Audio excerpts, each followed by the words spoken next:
I'll tell you what, I took my dog for the most delightful walk today. It was so sunny and beautiful, but man, the snow was just gone. You don't need almost those everywhere. those little booties, that the dogs are. No, or the choppers on my hand. I had them in my car just because I needed them so much in the last couple of weeks. I was like, that was fast.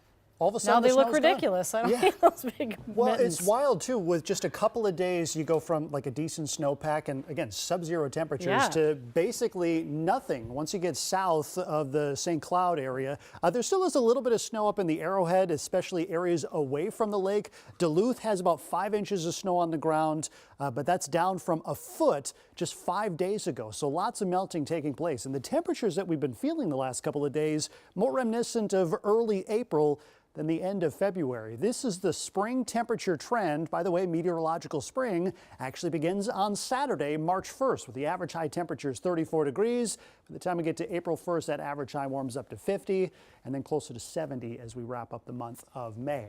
Outside this evening, it's still relatively warm outside. Average low temperatures this time of year are typically in the teens. Well, we're going to stay above freezing. This morning, we started off at 30 degrees, warmed to 51 for an afternoon high, and yes, more melting will take place in the days ahead. We are tracking some light rain showers that are just west of St. Cloud right now, working their way up along the I-94 corridor. Some briefly more moderate showers over parts of North and South Dakota. We're not seeing the lightning like what we saw yesterday evening.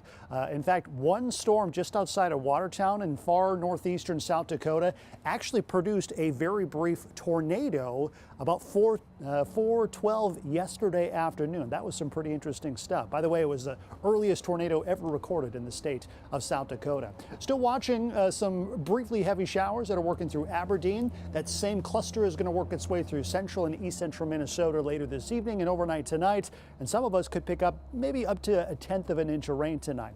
Now, with temperatures staying well above freezing, all of this is forecast to stay in the form of rain. A little different from our original forecast. It looks like most of the showers will be tapering right around or just before daybreak, so some wet roadways as you head into your Wednesday morning. But again, all this is forecast to stay in the form of rain.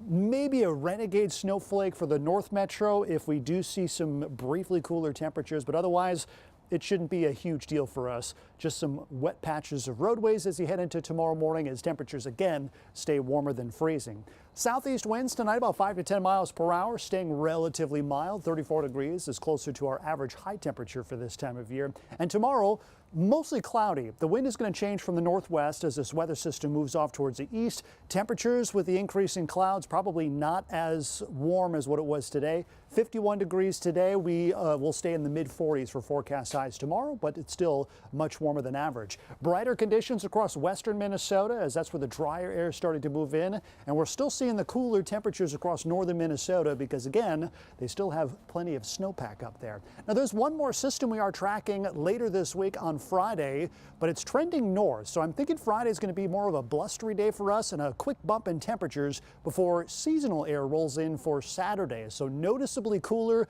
but lighter winds Saturday and Sunday, and then another warming trend as we head into Monday of next week.